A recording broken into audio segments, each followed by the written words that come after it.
All right. So welcome, everybody. For those of you who do not know me, my name is Claire Bondi. I am the Director of Lay Ecclesial Ministry and Ongoing Formation for the Diocese. So this falls under my ongoing formation umbrella. And I'm pleased to welcome you today to our webinar called Time Well Spent. I just want to look at I just want to make sure, because not everybody realizes, most people on here know this, but the presenter today is Chrisandra Skipper, who you may see a resemblance. Chrisandra's actually my daughter. We work together. It's lovely and delightful. And this is her thing. This is not my thing, but this is her thing. And so I'm going to just toss it right over to Chrisandra. Today's webinar is being recorded and will be available at dol.ca/simple-solutions, I believe is where they end up landing. My guess is it won't be probably until early next week that it's available, but you can certainly share it after the fact. So I'm going to toss it over to Chrisandra and mute myself and let her take over. All right.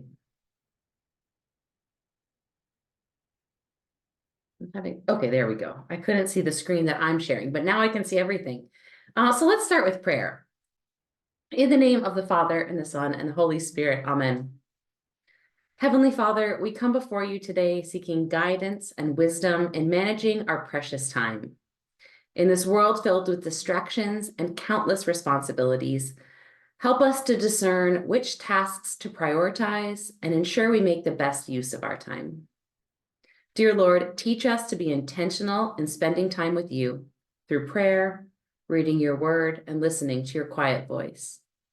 Grant us the ability to balance work, rest, and recreation so that we may lead fruitful lives rooted in love for you. Holy Spirit, guide our hearts and minds to stay focused on what truly matters. Help us invest our time wisely on earth for your glory and eternal kingdom. In Jesus' name we pray. Amen. All right, so we are talking about time management today and productivity. And so this is, I say this a lot. I get to talk about a lot of my favorite things. 168. Does anyone know what 168, what that number might mean? If you have an idea, throw it in the chat. You can say hello in the chat if you're here. We should have the chat open and available for you. But if you know what that number means, 168, there's relevance of that number. And so if you know what the number 168 means, you let me know. I'll give a minute.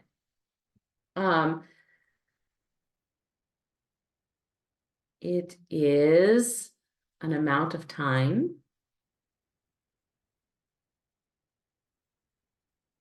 wasted minutes in a week, maybe hours in a week. Yes. 168 is the amount of hours that we have in 1 week. So I just guessed, let's just take a guess of how we might spend our time. Let's say we spend 40 hours working, give or take. 56 hours getting our 8 hours a night of sleep. We might spend 2 hours a day cooking and eating. Hopefully we're spending 7 hours a week at least praying. That includes going to mass, some hours with our family and doing social things, exercise and taking care of our health, cleaning and doing chores, doing some hobbies or leisure time. We're spending time in our cars, commuting and running errands. Hopefully we spend a few hours taking care of our bodies and cleaning ourselves. But 168 hours seems like a finite amount of time to me for the hours that we have in 1 week. This leads to this, which becomes this. And this leads to this, which becomes this. And this leads to this, which becomes this. Okay, that was kind of fast. I'm going to be using some TikToks today to help us wrap our minds around effective time management, because Well, TikTok is one of the places where I waste most of my time, but it also does give me great tips on time management. I've learned a lot of techniques and tools from TikTok. So let me just go over what just happened in that TikTok really quickly. They're just talking about different daily habits, what the short-term and long-term effects of those are. So hang on, let's see if I can This just forward us to the end. So procrastinating, short-term lead to stress and long-term leads to our overwhelm. Perfectionism, short-term leads to dissatisfaction, eventually will lead to burnout. Negative self-talk leads to self-sabotage, which eventually will lead to unhappiness. How we spend our time makes great effect not only on our work lives, but on our personal lives. And how we're spending our personal hours outside of work is just as important to how we live our lives. So for me, I think it's really important to look at time management not as a like, this is a skill I need for my work, but this is a skill I need for my life. And we cannot compartmentalize our brains enough to say, I am at my 40 hours of work time, so I will not think of anything else in my life. That's impossible. That's not how our brains work. So sometimes how we manage that time, those 168 hours start to meld together. We do things, maybe I'm doing my family time or helping my family out while I'm also cooking dinner. Or, you know, we do things that overlap each other because our lives are not finite and we can't put in a box. Today, I'm hoping to share some tools and tactics and techniques that will help you manage time not only in your work, but also in your life. One of my favorite tools, I read this book a long time ago, 10, 12 years ago. It is called Getting Things Done by David Allen. I highly recommend the book, or taking some time to go on YouTube and just type Getting Things Done by David Allen and listening to a summary of it. We're going to use some of his techniques today, and we're going to kind of form the whole hour we have together around some of that. But let me give you a TikTok to explain getting things done in just 60 seconds. If you struggle with procrastination or executive dysfunction, try the Getting Things Done method, or GTD, by David Allen. I'm going to explain it in 60 seconds or less. It has 4 steps: capture, clarify, organize, and engage. By capture, he means write down all of the things that you need to get done today, put them in one place. It doesn't matter if it's in an app or the back of a napkin, just make sure that you write it down. It'll save you mental energy from having to think about it later. Next, clarify. Determine the level of importance of these tasks. Then you work top down. This will save you mental energy from trying to decide what you need to work on in the moment. Then organize. Batch together similar types of tasks. Lots of little tasks, they can be worked on together. Lots of similar tasks, they can be worked on together. Organizing will help you work through tasks in a state of flow. And then lastly, engage. Do the dang thing. If you do the first 3 steps, this will be a lot easier, trust me. David Allen's Getting Things Done has inspired the Inbox Zero workflow and is why we focus so much on the triage. Give this a try, ask me any questions, let me know what you think of it. Okay, I know that was fast. I know that he like sped through that, but we're going to break it down a little bit more. So there's never enough time, but if we use our time wisely, then we can get things done. So we are going to look today at capturing, clarifying, organizing, engaging or doing, and reviewing, which is a piece from the model that the guy in the TikTok did happen to leave out, but maybe it was because he was trying to fit it in 60 seconds and speak as fast as he possibly could. Let's start with capture. David Allen says that your mind is not for having ideas, or your mind, let's start that again. Your mind is for having ideas, not for holding them. How often do we feel bogged down, you know, that middle of the night? I have all of these things in my head that only live in my head and have to remember them tomorrow, and they keep us awake at night. The first step of this kind of model or technique is to get it out of your head and not hold things in our minds. So this is about putting all the information down somewhere, a running list, a brain dump, no context needed. This can be done analog or digital. We can get our piece of paper and a pen and write things down. We can have a place on the computer where we do this, or on our phone, some sort of technological system. I'm going to talk at the end about specific tools and programs and things like that. We'll get to some specifics. But for this concept, The idea is get everything that's in your brain out of your brain, because it's hard for us to organize and figure things out when it's only living in our brains. And it bogs us down from letting our mind do other things. So get it on a piece of paper, know that, okay, I am tracking that somewhere and I've got it taken care of. And that gives us the opportunity to work through the rest of the system. The first step is we have to get the stuff out of our brain. These are ideas, these are to-do lists, these are problems, these are people we need to talk to, these are phone calls we need to make, emails we need to do, things we need to pick up at the store. All of those things need to get out of our brains.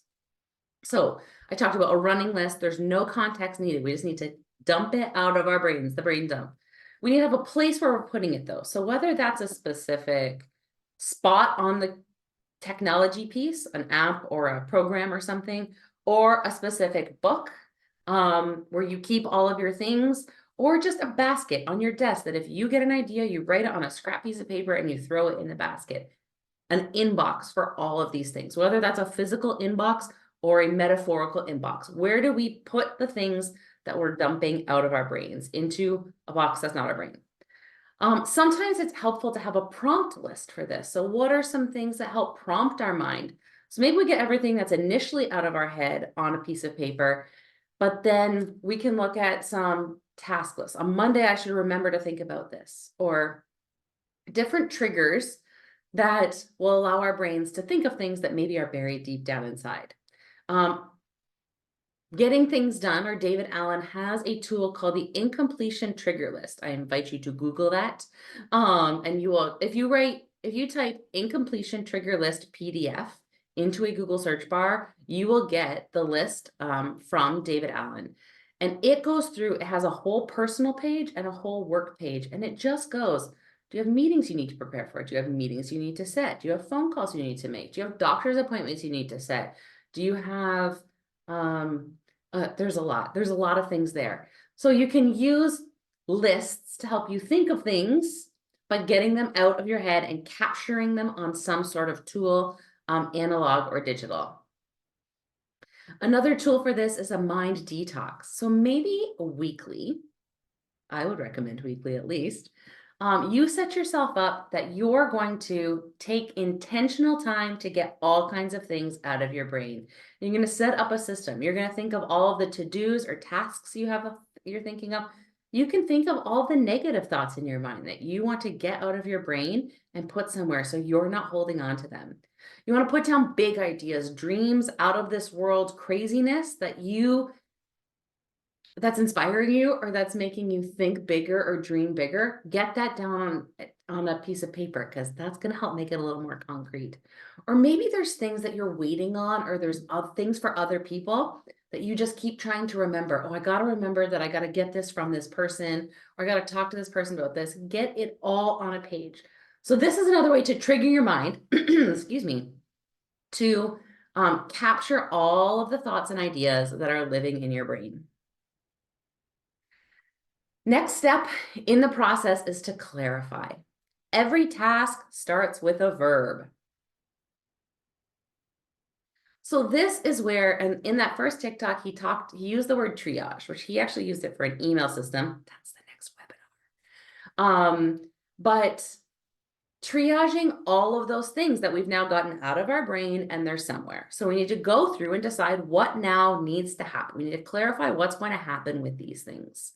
So one option is we look at the thing and there is no action we need to take. Maybe it's a piece of paper that we got at a workshop that we do not need anymore. I'm not going to take action on this. I'm going to throw it away. So there are things that if we don't need it, the three options are we're either going to throw it away, we're going to organize it. So that means putting it in a filing system, or putting it in a digital filing system, or writing it down on a specific list or piece of paper so that we have that information somewhere. We don't want to lose it, but we don't need to take any action for it. We just may need to reference it again in the future. In the book or in the system, there is a whole filing system. One of the things David Allen talks about is that you could have a file folder that has one piece of paper in it. because you need to be able to reference that and find it at a specific time. And so if you have a piece of paper that you know you might need to reference sometime, and there's no other folder that you have that you're going to be easily be able to find it, make a file folder and call it something that you would know what it is, put it in your file system. You can have a file with one piece of paper. You need to organize those things that we're not taking action. So they don't just live on your desk and become clutter and you don't know what you're supposed to do with those things. Finally, incubate.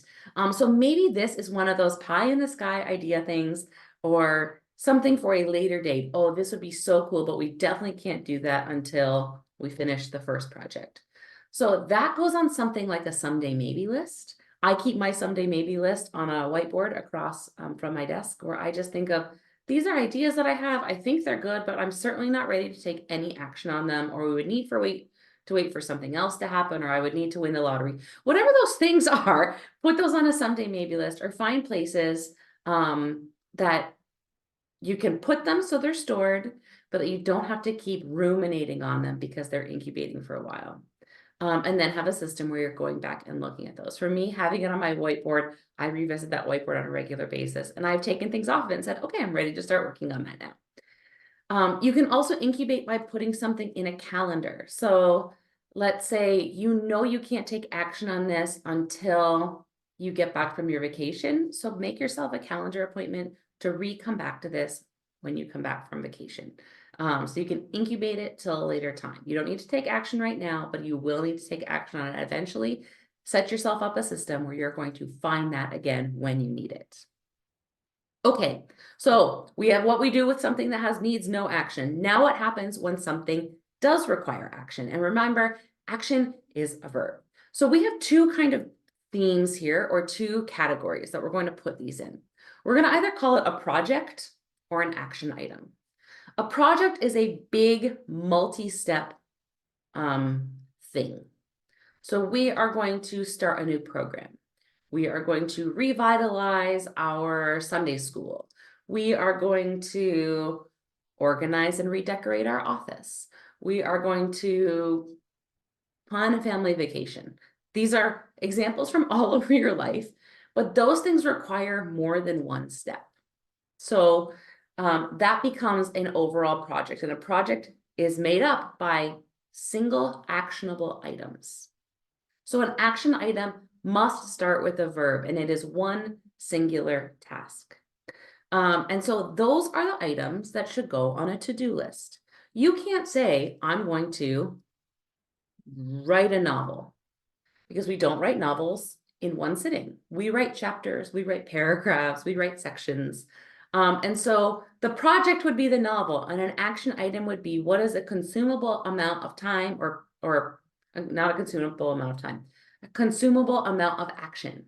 So these are going to start with words like draft a copy of a letter, call someone, pick up popcorn at the store,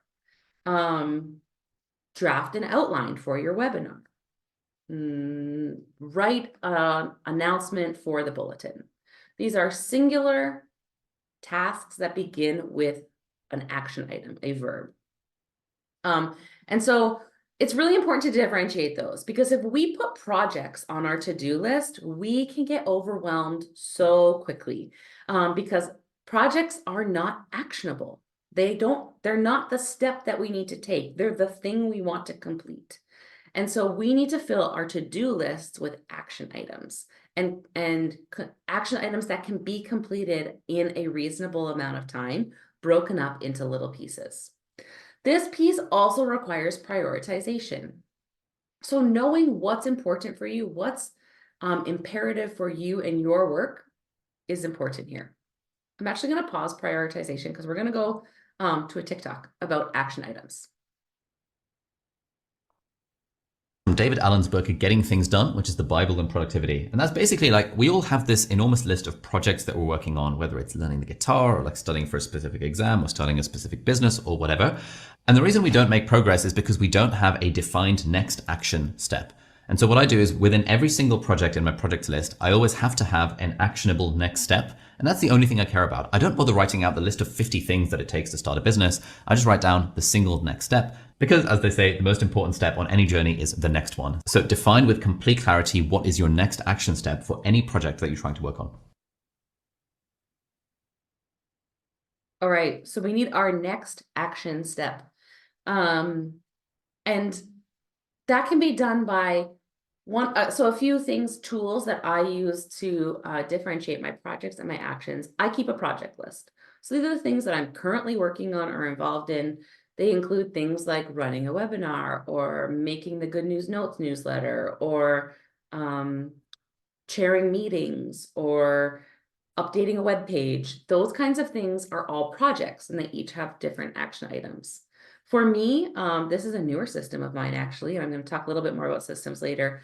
I keep a series of index cards now, and every index card is a project. So simple solutions. Today, I had to outline my next action item, outline the webinar. What are we going to do? Create a PowerPoint presentation.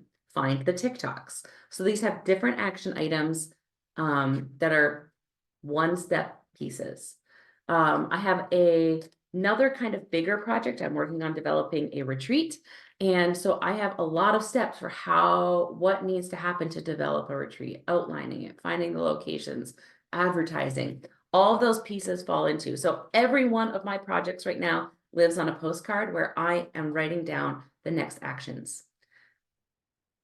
I'm going to come back to that, but prioritizing. Let's talk a little bit about prioritizing. David Allen says that if it's going to take 2 minutes or less, this is the 2-minute rule, then do it now. If it's going to take you more time to write it down and schedule it and figure it all out than to just do it, just do it. Call the person, send the email, file the piece of paper. Do it now if it's going to take less than 2 minutes. If it's going to take more than 2 minutes, though, we do need to kind of triage it and look at it. And we're going to look at the Eisenhower matrix. Okay, you know when you have a long list of things to do, but you feel like you spend most of your time on things that don't really matter? Here's how to focus your time on the right things using the Eisenhower matrix. Created by Dwight Eisenhower, this method helps you prioritize tasks based on urgency. Start by creating a quadrant with 4 squares. One axis will show urgency, the other will show importance. The idea is that if something is urgent and important, you do it right away. These are your top priorities. If it's not urgent but important, you schedule it. If it's urgent and not important, you delegate it. If it's not urgent and not important, then don't do it. These TikToks are very fast. They're even faster when I'm doing it on a webinar and watching it, not just in my TikTok zone. But I did break this down for you. Here's a little visual of the Eisenhower matrix. So we're looking at things that are either urgent or important. Well, everything either is in a scale of urgency and importance. Those things that are important and urgent, we're going to do. We're going to put them as the top priorities for what we need to do and accomplish each day. But what happens to those? And that's kind of like second nature. We know that. We know we need to do the most urgent and most important things. But what about those others? So if it's important and not urgent, we're going to schedule it. We're going to find time. Maybe it's, I really need to update a page on the website. And it does not need to happen today. There's nothing on it that's absolutely wrong but I do know it needs to happen. So I'm going to give myself a deadline because we need deadlines. But I'm going to schedule it. Okay, I'm going to work on that in 2 weeks because I know I have a bit of a lull in 2 weeks to get some stuff done. So I'm going to schedule it for then. Things that are urgent but not important, we put in delegate. I find that many things that we label, this is a tricky one because if it needs to be done right away, but it's not really that important, why is it so urgent? Oftentimes these items are urgent to other people and maybe not so important to our own work. They might be important to other people, but if they're things that are like, we have to get this done, I don't see what a big difference it's going to make, but it must be important to someone or else we lose urgency. So either delegate it if you can, or do it in the best way possible. Make decision on it and how can I get this completed in a way that is not going to burden me or take away from other things. And so it really depends on what that thing is, but let's say we have to get a report in because finance needs it or because a parent needs this documentation and they're calling you and they're nagging you and we know it's important and it's urgent to do, but we're like, I just don't find, like I have other more important things to do right now. You need to find a way to get those done. And doing those kind of in the most efficient and effective way as you can. I don't want to say like do it halfway, but like you do not need to give your all to these things. We need to get them done. Finally, delete it or remove it. If it is not urgent and not important, goodbye. We don't have time for that. That is not essential to what we are doing. And in another book that I love called Essentialism by Greg McKeown, he talks about that we need to focus on things that are 80% important and urgent only. We're going to leave 80% of that behind because we want to focus our time on the things that are important and the things that are urgent, and allow ourselves time to do the other things in life, not just work, but to be with our friends and family and to do our hobbies and to rest. So if it is not urgent and not important, then it needs to go away. All right, moving on to the third piece. So we've done capture, we've done clarify, now we're at organize. Peter Drucker, who is kind of one of the business managery people who writes books, you know, until we can manage time, we cannot manage anything else. It should say we cannot manage anything else, not we can. It's a bad quote on the PowerPoint, but we'll just keep going. Okay, so we need to organize our things and figure out how we're going to accomplish them. And so this is where that first TikTok talked a bit about batching. And so I'm going to give you another TikToker who talks about productivity. Tip number 1, stop context switching. In other words, stop jumping from one thing to the next. Try to do things that are similar together. That's called batching. Besides batching, tip number 2 is blocking. You want to figure out your natural biorhythm of when you're most productive, and you want to block those times out. That means protecting them at all costs. In your calendar, you block those times where your biorhythms are very productive and you only work. No doctor's appointments, no errands, and no lower level admin activities. You want to protect these flow states. And tip number 3 is you want to have a system and structure. You need to be able to see all of your bandwidth and everything that there is to do in a structure. I personally use a combination between a project management system and Oh no.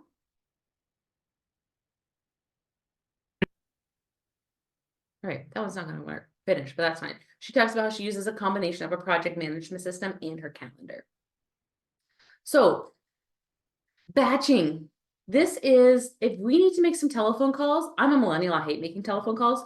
So I try to batch my telephone calls together. If I have to make calls, I'm going to have like a section of time where I'm going to make calls. If I need to write a bunch of emails, I'm going to batch those together and blast off a bunch of emails as long as I can in one time. If I need to create some graphics for a newsletter or for the website, I'm going to create graphics all together, and I'm going to like get 5 graphics done in one time, rather than jumping from, okay, I'm going to make the graphic. Now I'm going to go edit the website and I'm going to write some pieces here. Oh, and now I also have to email that person. We're going to batch these things together to use the best effectiveness of our time. Blocking, we're going to talk a little bit more about time blocking in a second, and having a system or structure in place. So let's talk about time blocking. Here's one way to practice time blocking. And this is something that I have found really important in my work, because we often value in our culture, in our world, in our life, multitaskers. And, oh, I can multitask so I can get lots done. But the reality is there are a lot more times that we need to monotask to be the most effective. It is not very effective to multitask all the time. We can listen to a podcast and maybe do some menial work like inputting data, or I don't know. But when I have to write an article or when I have to really think about something, I can't have other things going on. So we need to set out time to get those things done. And we need to, like that last TikTok talked about, protect that time. So here are some simple steps for time blocking. Number 1 is we're going to have our to-do list. So we've already got all of our things written down somewhere. And now we have started to prioritize them. We use the Eisenhower matrix perhaps to figure out what's the most important. So we know what we want to accomplish in a day. And so we're going to assign 3 top tasks for the day. We're going to take a time blocking tool, whether that's your calendar, like your Outlook calendar. You can get your daily thing, hourly. I also just sometimes use, I made this myself. You can buy these, like you can buy these at the Dollarama. Some sort of notepad that has time on it, so that you can basically schedule your own work. So the first thing we're going to do is block out any appointments or meetings and any time it's going to take to get there and do those things. But then you're going to make an appointment with yourself to do each of these tasks or batch of tasks. So maybe I set an hour in the morning to send some emails, or I really need to write an article, or I need to work on a document that we're writing and I need like intentional time. I'm going to give myself an hour in the afternoon to really work on that document and do some writing. This is a time where you are focusing on that one thing. Incorporate in those time batches, time for breaks, and also you want to incorporate time for admin, because when I'm time blocking, I close my email, I put my phone on do not disturb, and I put my phone, usually I have to move it away from my desk, or else I will still pick up my phone to scroll because I'm addicted. So I will go, I have a bookshelf that's a few steps away from my desk over here. I will go and take my phone and I will put it on the bookshelf when I need to zone in on a task. And so I will also, did I say this already? I'm closing my email. So for that hour, I am working on one thing. My door is closed. And I'm in a do not disturb mode. Now we can't be do not disturb all the time. I know that. So sometimes when we're time blocking, maybe it means that we are a little more open to someone coming to the door and talking to us, or receiving a phone call, things like that. But for really focused tasks, it's important to kind of block all of that out. And it's important to learn the skill of how to block things out. So start by being a little more regimented about it. Close the door, put the phone away, turn all the things off. And as you learn the habit of focusing in on things and giving yourself the time to the appointments that you're making with yourself and with your work, then it will become more natural to incorporate that in how you do your work every day. And so if someone comes in and talks to you and say, hey, like, you'll have a little chat, but then say, I really need to work on the thing I'm working on right now, or it becomes more natural. But be a little more regimented at the beginning to learn the skill of time blocking. There's something else I was going to say about that. I don't remember what it was. So hopefully it will come back to me. But I think I got onto TikTok. My day in under 5 minutes. First, I look at my Google Calendar and I'll block those off.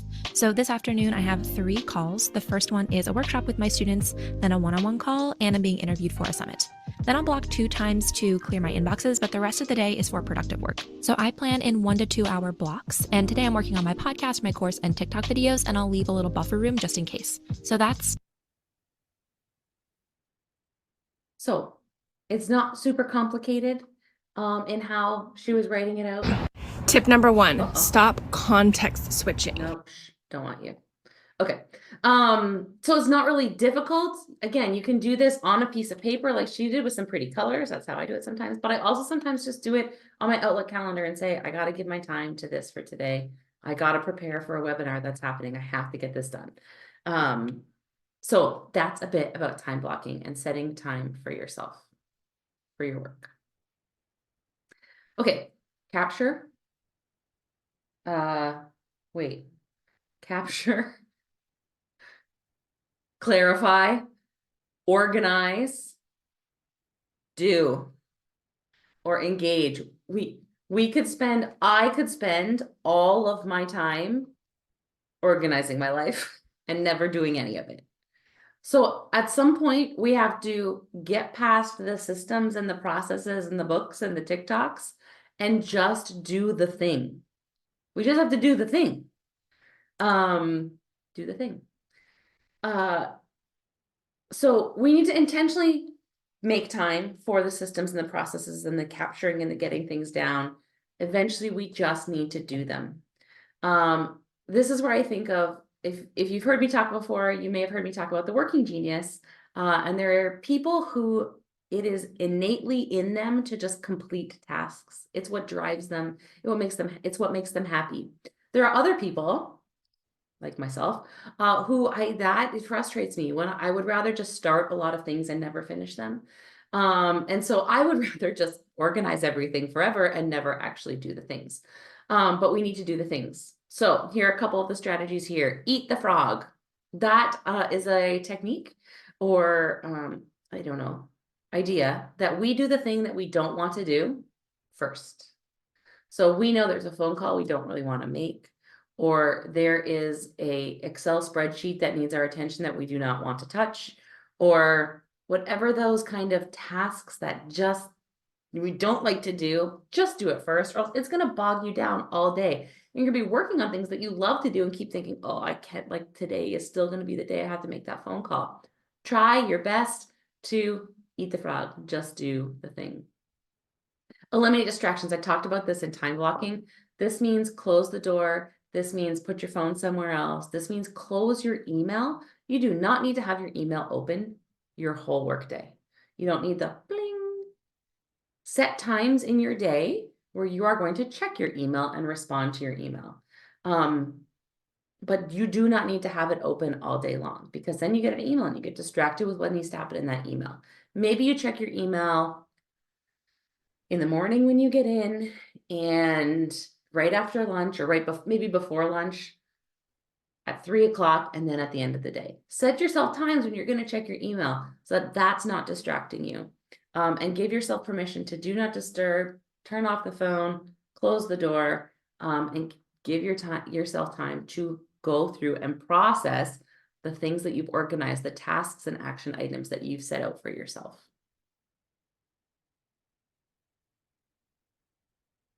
Uh-oh. The best productivity hack you need to know in less. We're going to start this one again. So this is one more productivity hack for us.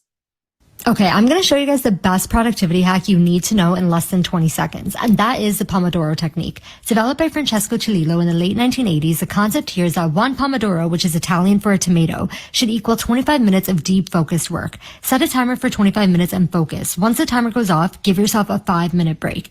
This cycle would be considered one Pomodoro. Repeat this cycle 4 times, 25 minutes on, 5-minute break. Once you've completed 4 Pomodoros, give yourself a longer break of about 15 to 30 minutes. This will help you reset and refocus before you get back into the thick of it again. Relax, re-energize, then rinse and repeat. All right. I use the Pomodoro technique in my work.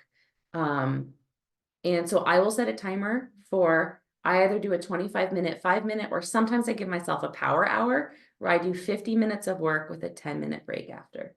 I find sometimes that when I'm really, 25 minutes doesn't necessarily get, like I'm just right in the flow state of doing my work and the timer goes off and I need to stop. So for some tasks, I know I'm going to need a power hour to do it.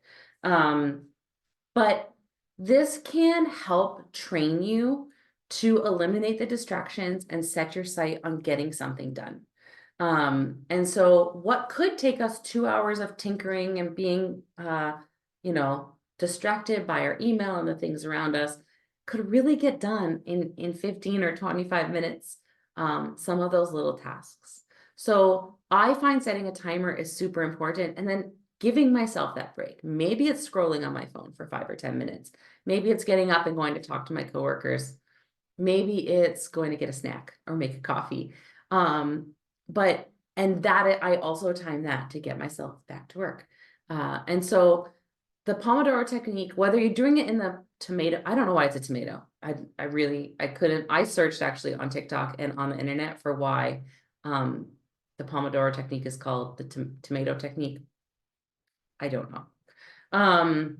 But it is helpful, especially in training yourself to do these things. So as you learn techniques like this, these are skills that we need to be taught. Most people do not innately have these time management skills just built into their systems. We like to multitask. We get distracted easily. That's who we are as people, especially people in the 21st century. So we need to train ourselves. And so sometimes that means starting really regimented, really like, I'm using a technique and I know I'm using a technique and I don't want to use a technique for my whole life. I don't want to feel like I am. Eventually we learn these skills and they just get incorporated to how we work and how we do our things. But training yourself and getting in the habit of doing these things is really important. In the book Atomic Habits, which I have not read, but I've watched a lot of videos on, one of the rules that they suggest is starting small. So maybe you're looking at all of this that we've talked about so far. So we've talked, capture ideas down. Okay, I'm going to brain dump. I'm going to put all these things. Then I'm going to prioritize them, and I'm going to figure out what's most important. I'm going to make sure there's action item or there's verbs on my action items, and I'm differentiating between a project and an action item.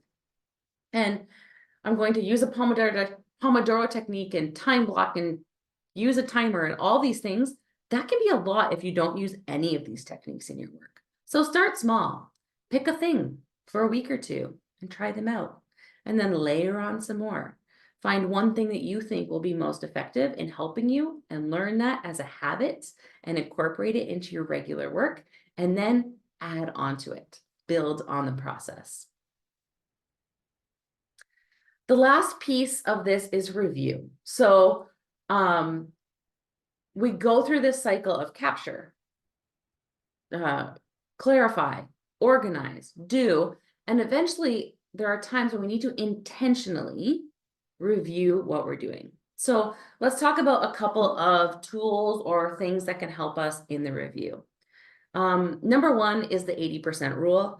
And this is a rule that I, as a perfectionist in my little heart, have a hard time with, but sometimes you just need to get to 80% and call it done. It does not need to, single thing we do does not need to be perfect. Most things we do not need to be perfect. We need to get them to 80%.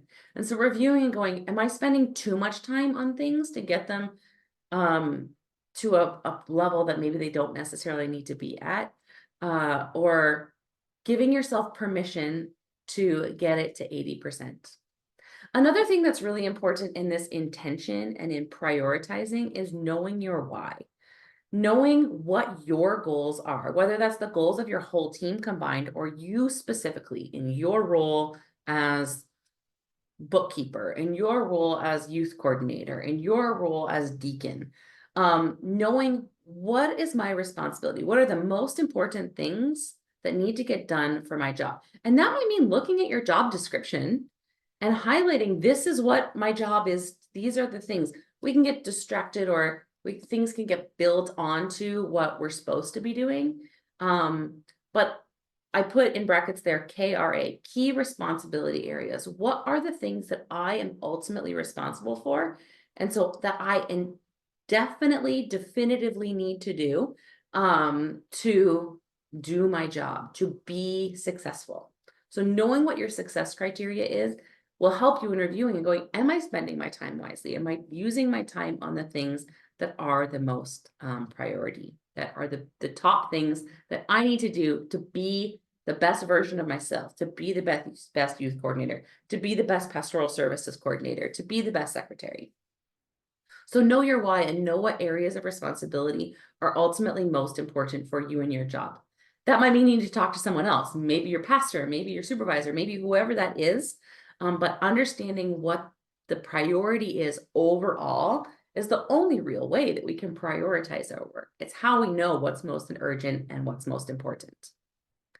Another tool here is your ideal week. I learned this from my sister. I went to my sister's apartment and she had this cute little piece of paper above her desk that said my ideal week. And it was on Sunday, I do my laundry and I meal prep for the week. She's a teacher, so she goes to school, and this was really her home ideal week. She goes to school, but in the morning she talked about what does she want to get done in the morning, prayer time, reflection, reading, getting herself ready in the morning. And then each evening she had an ideal, what would I do? This is my Tuesday nights are self-care night. Mondays and Thursdays I go to rehearsal for the play I'm in. Wednesday nights, I'm like, I didn't ask her this. I'm just divulging to you her ideal week. And I don't even know if it's still there. But anyways, I saw that and I was like, oh my gosh, that's so smart. We know that not every week is going to be ideal. We're going to have things that pop up. Even that night, we think we're going to go do something and a friend says, hey, you want to go grab dinner or whatever. A project lands on our desk that we weren't expecting. A meeting pops up on our calendar that we didn't anticipate. But if we have an ideal week, we know. On Mondays, ideally, I review my calendar. On Fridays, afternoons, I empty my email inbox to 0. On Wednesdays, I make sure all of my filing is done. If we have these ideal pieces, then at least once a week, we're going back to the things that need to get done on a regular basis. And we know that, oh, I usually do this on Tuesdays, but I'm not in the office this Tuesday. We have an out of office meeting. And so I need to find another time to do this essential piece of my work that has to get done. But having an ideal week, laying it out, drawing it, making it beautiful if you want, can be helpful in figuring out how you're going to plan and utilize your week in the ideal setting. And then going back and reviewing that and going, oh, this isn't working. I'm never getting things done on Tuesday afternoons. That's the crazy day. Everyone's around the office and we're always talking. I got to set this at a different time. Finally, there are so many tools and resources, and this is so individual. So I'm gonna talk through some different tools and systems practically that can be used to kind of manage all of this stuff, all of the brain dumping and prioritizing and keeping track of all of the things that they're no longer going to live in our brains. They're going to live somewhere, but we need to have a process and a system for where they live, or else basically we're just as disorganized as if we were to keep it all in our brain. So let's talk about non-digital options. So I already talked to you a little bit about my, what are these called? Index cards. So on the top of my index card, I have the project and I just write down, these are the things. Sometimes I only know the next step. Sometimes I know, okay, these are the 3 next steps I'm going to take, and I put them in order. Then what I've been doing with this is, and again, this is kind of a new system for me, but it's really been great. I have a little loop that goes through them, but I can take them out. So I will prioritize them by just putting the things that are most important on the top of the pile. Sometimes I will also highlight something. So for example, Good News Notes is the newsletter that Pastoral Services does monthly. We had some problems with it this month. So I knew I needed to make a parish briefing about it, and it needed to go in today's parish briefing. So yesterday I put highlighter around that parish briefing because it had to get done. It was really important. And I put it at the top of my index card pile.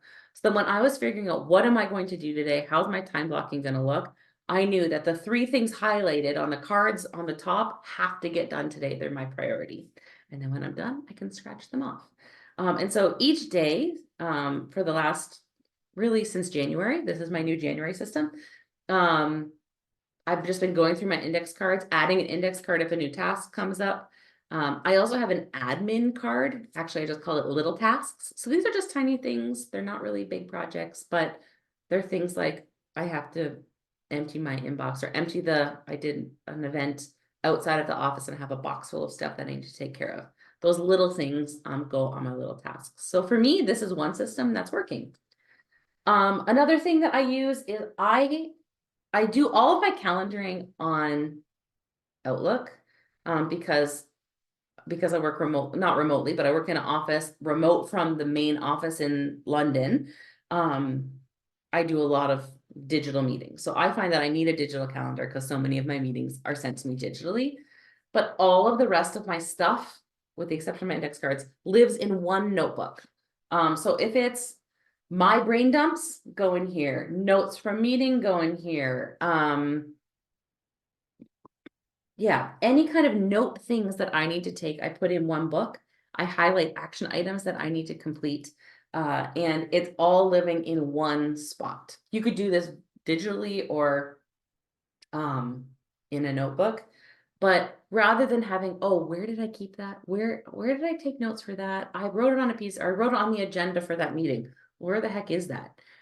Keeping everything in one spot is really helpful to go back to those brain dumps, that we know that the things that we're putting on paper, those papers are in a safe spot and we're still taking care of those ideas and those thoughts.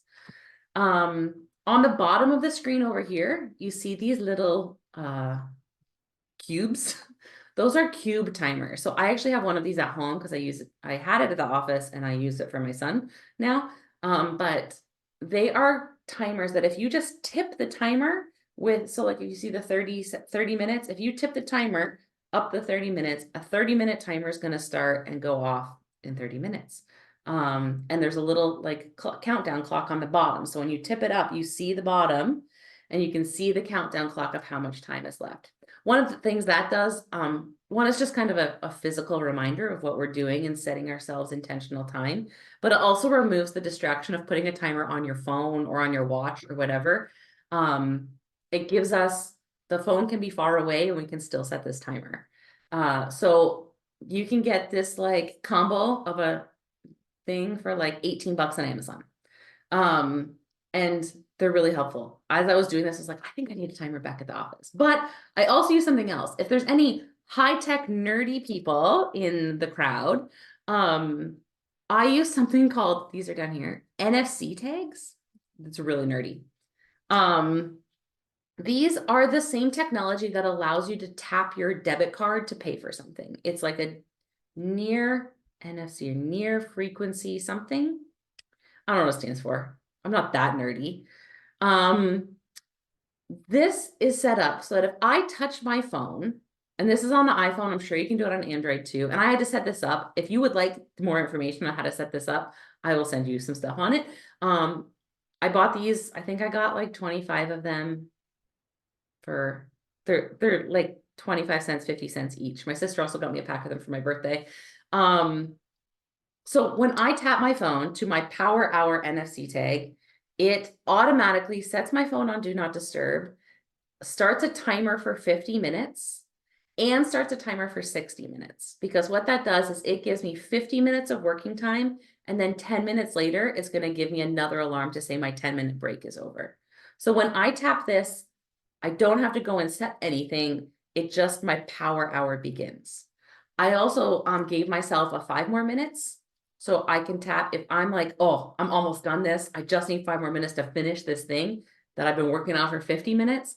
I can tap my phone on my 5 more minutes and it will clear those other things and give me another 5 minutes and then a 10-minute break. So again, that's nerdy, I know, but it's just a system and process that I've created for myself that gives me like a easy access to the tool that I need. Highlighters are fun here because it is like you can highlight things that are important, or color code. Is this urgent and not important? You can create systems with simple colors. Let's quickly talk about some tools and systems online that can help. So some apps or programs. Honestly, one of the easiest ways is to just utilize your digital calendar. I mean, you can also use a physical calendar in here, in the analog version. But set yourself up, one, block your time on your digital calendar, whatever calendar you're using, but also that incubate can be really helpful here. So I know that I need to set up a, what the heck is it called? Called and Gifted, the Charism Discernment Process. One of the families of parishes is running it, and I need to set it up for them 2 weeks before they start. So instead of like having this list somewhere that just says, I need to set this up, I have set myself an alarm for that day that you need to set up that person's thing. So giving yourself scheduled and timed things, blocking yourself off on the calendar. I've also talked a little bit before, or I think we've had a workshop on it. Claire, if you can help me, on Planner. Planner is a Microsoft program, so it's included in the DOL Microsoft system that allows you to plan your projects. So you can have a system where you have all of your projects and have the tasks listed under each project digitally. You can also share that with a team. So that's a tool that can be used to help manage your projects and your action items and prioritizing things and moving them up. I mean, you could just use the Notes app on your phone. It's always with us, it's always there. And so using the Notes app to brain dump or to get the things out of your mind and onto something, you could email yourself. So if you're out and you have a thing and it's just clogging up your brain and you need to capture it and get it somewhere, email yourself so that when you sit down to go through your emails, it becomes a reminder there and it's no longer living in your brain. You don't have to hold on to it and spend your energy doing that. Again, for some more options, Trello is really kind of like Planner. It's one of the things that I started with. So I just wanted to introduce it as a tool for people who are like, ooh, I want to go like next level. There is an online program called Notion, which I also use to help organize my life. It's a template system. It's kind of complex. So I would say this is probably not beginner. If you're a beginner to all of this, Notion is probably not the place you want to be. But if you are a little more advanced and you're looking for a new system, I highly recommend doing some YouTubes or TikTok diving into what is Notion and how you can use it to manage your time wisely. So, webinars are hard because I just talk for 55 minutes and I have no feedback. I don't know if anyone's listening, so I hope you're there. I hope you're listening. I hope this is helpful. If you struggle with procrastination or executive dysfunction, try the Getting Things Done method or GTD by David Allen. I'm going to explain it in 60 seconds or less. Okay. Shh. This No, leads to all these videos are starting. Okay, I'm going to stop sharing. I'm stopping sharing. I'm stopping sharing. TikTok was taking over. Anyways, I hope that this is helpful to, and I'm just going to do the summary. This is what I was trying to get to before. Capture, get the things out of your mind. Do not let things live in there. Get them somewhere. Clarify what's important, what's urgent and important, what you can delete and you do not actually need to think of and can let go of. Organize your space and your things. Give yourself the time to do the things, then do them. And finally, have systems and processes that you review regularly. Be intentional about that. Don't spend all of your life organizing, but also you need a little of it. Thanks, Cassandra. So I was listening because this is, as I said earlier, this is not, it does not come, one said she took 3 pages of notes. This does not come easy for me. Like, it's not natural. I think I just gave all my organizational gifts to my child and I retained none of them.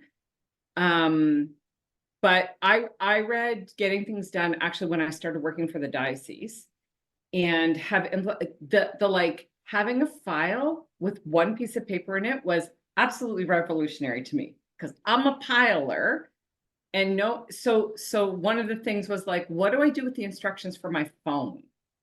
Well, like I pile it somewhere, but then when I go to find it, so to have a file that literally has one thing in it was absolutely revolutionary to me, and super helpful. One of the other things you said, Cassandra, you talked about turning off your email. I think I don't do that well. I always feel like I need to be on.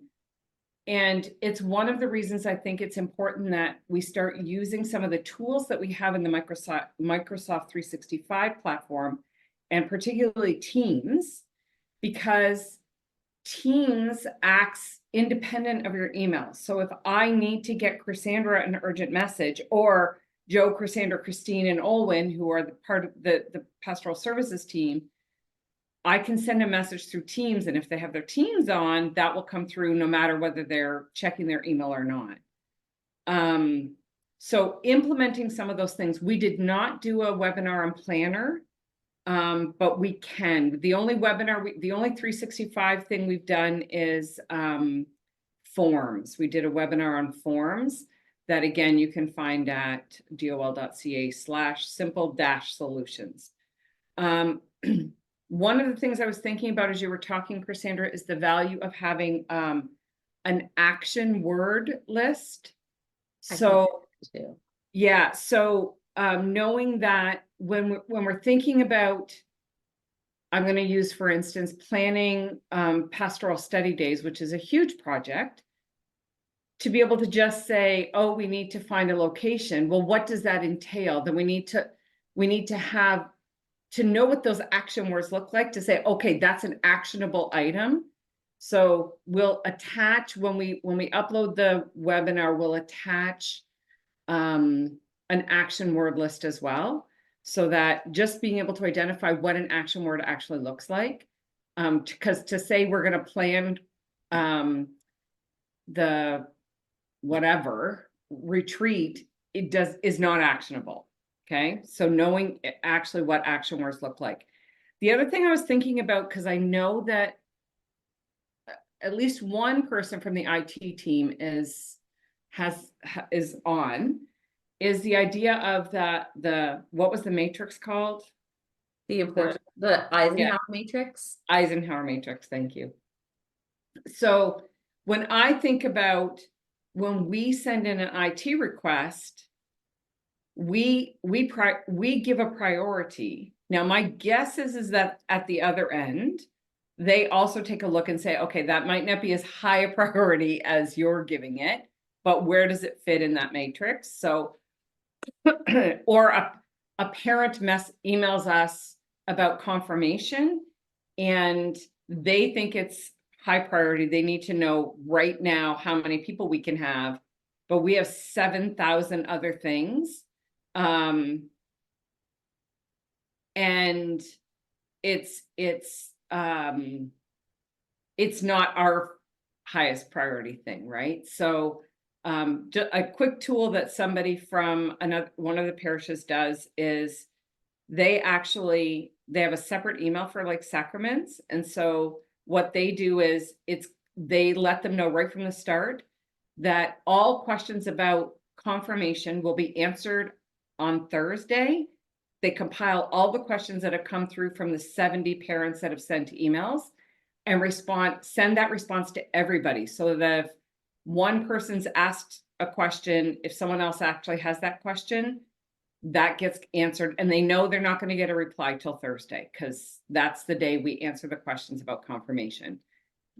A huge time-saving thing. And Jim Van Lannen says one thing you can do is just turn off the new email notification. For me, it resists with my squirrel reflex. I might need to do that. I'm really bad at it. I get very, very responsive to anything that comes in. So, Are there any questions? We're at time, but so Rob just confirmed that is how they work with IT. So taking a look at how we prioritize something, and then they have to assess that within the context of all the things they also have to look at, right? So it's a bit of a challenge on both ends. So thank you. All right. Well, again, this will be up. I don't think we have the subject for our next webinar. email. It's email. Oh, email. Oh, this is not gonna Claire be- hasn't, okay, listen, you guys want to get in a little, Claire doesn't want me to do this one because she's not going to like what I have to say. Tell them what it is. Oh, we're going to talk about zero email inbox technique. That the idea is you should have on a regular basis 0 emails in your inbox. Okay, my work email isn't terrible, but my personal email, I don't know. I have about 4,000 unread emails. Yeah, I'm not good at that. I'm just not good Your at that. email should not be your task list. Your email is not a to-do list. You have to figure out what to do with those emails so that you can process them in your system. Okay. All right. We'll talk about that next time. One last note before we go, because the idea that even going back to that getting things done, the idea of getting what's in your brain onto a piece of paper frees up your brain for the work that you need to do. So you're not constantly thinking, oh my gosh, what am I missing? What am I missing? What am I missing? So I highly recommend taking some of those tips. Our next webinar is on March 21st, same time, 1:30, and Chrisanne's going to talk about getting yourself to 0 email. Inbox 0. So inbox 0, that's what it's called. Thanks everyone for joining us. Again, my hope is that it'll probably be Wednesday before the webinar is up on the site, but feel free to share it with people so they can take a look at it as well. You might want to also take a look at what other emails or webinars are there. We've done a number of them and they're all available for viewing at your leisure. That's it. Take care, everybody. Bye.